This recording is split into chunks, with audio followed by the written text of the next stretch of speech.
चंदनपुर गांव में दीपू नाम का एक छोटा बच्चा अपनी मां शांति के साथ रहता था। जब दीपू 1 साल का था तभी शांति के पति ने उसे छोड़कर किसी और से शादी कर ली और शांति को घर से निकाल दिया। अपने 1 साल के बेटे दीपू को लेकर शांति चंदनपुर गांव में अपनी विधवा मां के पास आकर रहने लगी। कुछ समय पहले ही शांति की मां का स्वर्गवास हो गया। अब शांति के जीने का सहारा उसका इकलौता बेटा दीपू ही था। दीपू अब 6 साल का हो गया था। शांति गांव में ही थोड़ी बहुत मजदूरी करके पैसे कमाती थी। उसी से ही उसके घर का गुजारा चलता था। कभी कभी तो मजदूरी का काम मिलता ही नहीं था, इसलिए शांति को बहुत गरीबी में दिन गुजारने पड़ रहे थे। दीपू बेटा, ये ले, मैंने तेरे लिए खिचड़ी बनाई है। माँ, आप मेरे लिए पूरी पकवान क्यों नहीं बनाती? पता है, आज शाम के घर पूरी सब्जी रायता आलू सब कुछ बना था। उसके घर में रोज कुछ ना कुछ बढ़िया खाना बनता है। कल उसके घर खीर भी बनी थी। मेरा भी मन करता है माँ नए नए पकवान खाने का। शाम कह रहा था इस बार दिवाली पर उसके घर में ढेर सारी मिठाई और खाने की चीजें भी बनेंगी। मुझे भी इस बार दिवाली पर बहुत सारी मिठाई और पकवान खाने हैं माँ, तुम बनाओगी ना? हाँ दीपू बेटा, मैं पूरी कोशिश करूंगी कि मैं दिवाली के दिन तेरे लिए मिठाई और पकवान बनाऊं। अच्छा, अब जल्दी से खिचड़ी खा ले, मुझे काम पर जाना है। और देख, ज्यादा देर सड़क पर मत खेलना, घर में आराम से बैठना। शांति किसी तरह दीपू को समझा देती है, पर वो जानती थी कि आजकल उसे कोई मजदूरी का काम नहीं मिल रहा। वो तो बस गांव में इधर उधर घूमकर खाली हाथ ही घर लौट रही है। चंदनपुर गांव में लक्ष्मी माता का एक छोटा सा मंदिर था। वो मंदिर बहुत ही प्राचीन था।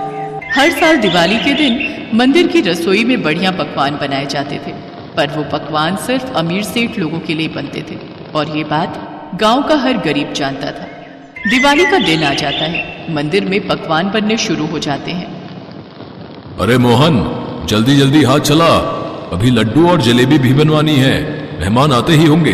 इस बार दूसरे गांव के जमींदार भी दिवाली पर मंदिर में पूजा के लिए आ रहे हैं। राम प्रसाद जी, कुछ भी कहो, हर साल दिवाली पर प्राचीन मंदिर की रसोई में पकवान बनाने का अलग ही आनंद है। बहुत दूर दूर से जमींदार इस प्रसाद का भोग खाने के लिए आ रहे हैं। तभी तो मैं जल्दी जल्दी तैयारी करवा रहा हूँ। मंदिर की रसोई से पकवानों की खुशबू दूर दूर तक फैल रही थी। तभी वहां से दीपू अपनी माँ शांति के साथ जा रहा था। दीपू अपनी माँ से बोला, माँ, कितनी अच्छी खुशबू आ रही है। लगता है मंदिर में बढ़िया प्रसाद बन रहा है। चलो ना माँ, मंदिर से प्रसाद लेते हैं। नहीं बेटा, हम यहाँ से प्रसाद नहीं ले सकते। ये प्रसाद सिर्फ गांव के सेठ लोगों के लिए बनता है। पर माँ, आप ही तो कहती हो कि भगवान का प्रसाद सबके लिए होता है। हाँ बेटा, पर दिवाली के दिन जो ये मंदिर की रसोई में प्रसाद बनता है ना, वो हमारे लिए नहीं होता। अब ज्यादा बातें नहीं करो, घर चलते हैं, बहुत देर हो गई है बेटा। नहीं माँ, मुझे भी प्रसाद खाना है। तुम यहीं रुको, मैं अभी पंडित जी से प्रसाद लेकर आता हूँ। दीपू सुन तो, बेटा दीपू सुन। दीपू मंदिर में चला जाता है। ए लड़के, कहाँ आ रहा है? कल भाग यहाँ से। देख नहीं रहा लक्ष्मी माता के भोग की तैयारी चल रही है। मुझे भी प्रसाद खाना है, मेरा लड्डू खाने का बहुत मन है। बेटा, अभी यहाँ से जाओ। लक्ष्मी माता को भोग लगाने के बाद ये प्रसाद यहाँ आए सभी सेठ लोगों में बटेगा। अगर तुम बार बार सेठ जी को तंग करोगे तो वो तुम पर बहुत गुस्सा होंगे। रुक, अभी मैं तुझे बताता हूँ, जाता है या नहीं यहाँ से। पंडित जी, चलिए भोग लगाते हैं। दीपू डर जाता है और वापस शांति के पास चला जाता है। दिवाली की शाम दीपू बहुत उदास था, क्योंकि शांति के पास इतने पैसे नहीं थे कि वो घर में कुछ बना सके। माँ, तुमने कहा था कि तुम दिवाली के दिन मुझे पूरी पकवान खिलाओगी, पर तुमने नहीं बनाए और मुझे सुबह मंदिर से भी प्रसाद नहीं लेने दिया। दीपू रोने लगता है। दीपू बेटा, मेरे पास इतने पैसे नहीं है कि मैं तुम्हारे लिए कुछ बढ़िया खाने का बना सकती। मुझे माफ कर दो मेरे बच्चे।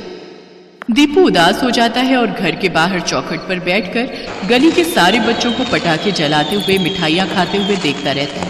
उसकी आंखों के आंसू सूख गए थे। दिवाली का त्योहार मनाने के बाद गांव के सभी लोग सो चुके थे।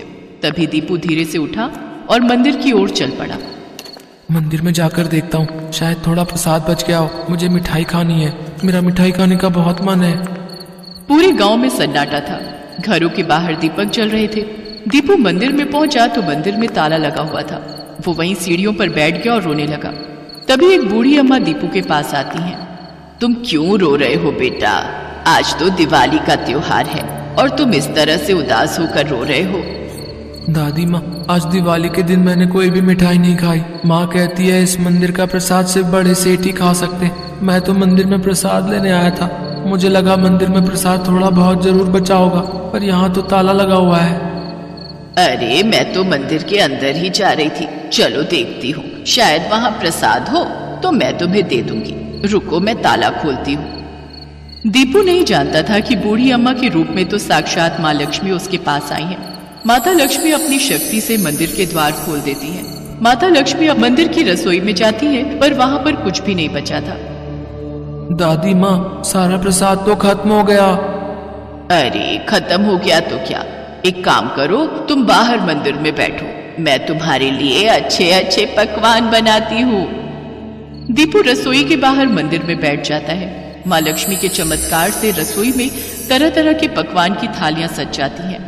माँ लक्ष्मी दीपू को आवाज लगाती हैं, बेटा जल्दी से आओ और प्रसाद खा लो।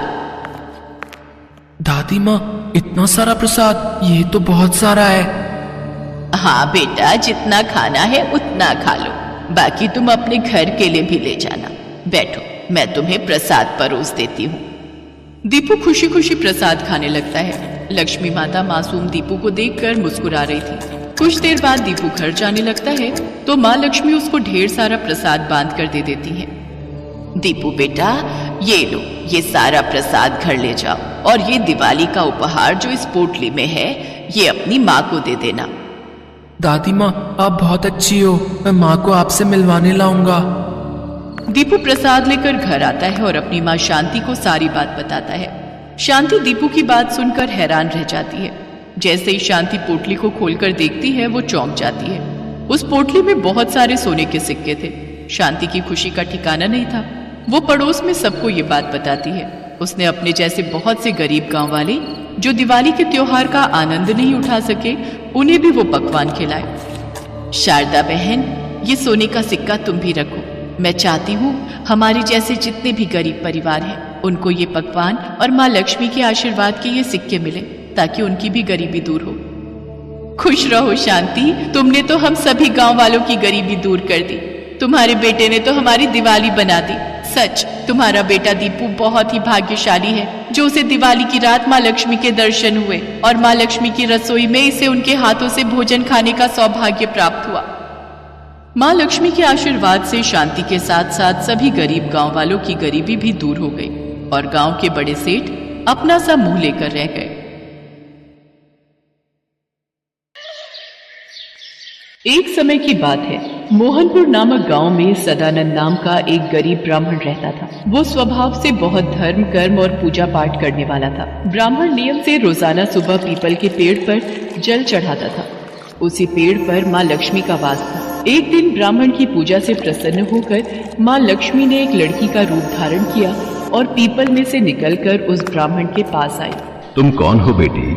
तुमने मुझे पिता कहा है? मेरा इस दुनिया में कोई भी नहीं है। मैं आपको रोजाना यहाँ पीपल पर जल चढ़ाते हुए पूजा करते देखती हूँ, इसलिए मैंने आपको अपना पिता कहा है। पिताजी, क्या मैं भी आपके साथ आपके घर चलूं? मेरे साथ? पर मेरी तो पहले से ही 6 लड़कियां हैं। अगर मैं इसे अपने घर ले गया तो खिलाऊंगा क्या?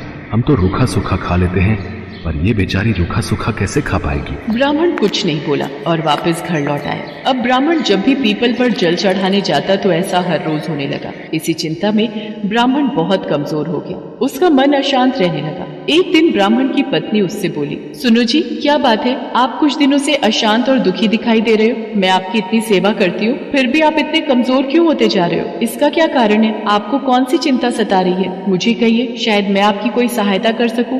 यशोदा, कुछ दिनों से मैं जब भी पीपल पर जल चढ़ाने जाता हूँ, उस पीपल में से एक लड़की निकल कर आती है और मुझे बड़े प्रेम से पिताजी कहकर बुलाती है और रोजाना मेरे साथ आने की बात कहती है। अब तुम ही बताओ, हम उस कन्या को क्या खिलाएंगे और उसकी क्या सेवा करेंगे? अरे, तो इसमें चिंता की क्या बात है? जहाँ हमारी 6 लड़कियाँ हैं, वहाँ एक और सही। और उसने आपको पिता कहा है। अब वो हमारे यहाँ आएगी तो अपना भाग्य साथ लेकर आएगी, इसलिए उसे कल अपने साथ ले आना। अगले दिन जब कन्या रूप में माँ लक्ष्मी ने ब्राह्मण को घर साथ चलने के लिए कहा, तो वो लड़की को अपने साथ घर ले आया। जिस दिन से ब्राह्मण उस लड़की को घर लाया, उसी दिन से उसके दिन बदलने लगे। यशोदा, तुम्हें पता है, भिक्षा के लिए जहाँ रोज मुझे 1 या 2 कटोरी आटा मिलता था, आज मुझे बोरी भरकर आटा चावल मिले हैं। यशोदा, मुझे तो लगता है कमला हमारे लिए देवी लक्ष्मी का रूप बनकर आई है।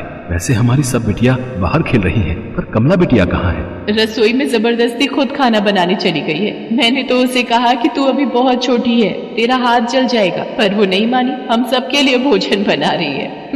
अच्छा, फिर तो मैं जल्दी से हाथ मुंह धो लेता हूँ। अपनी कमला बिटिया के हाथ का गरम गरम भोजन खाऊंगा।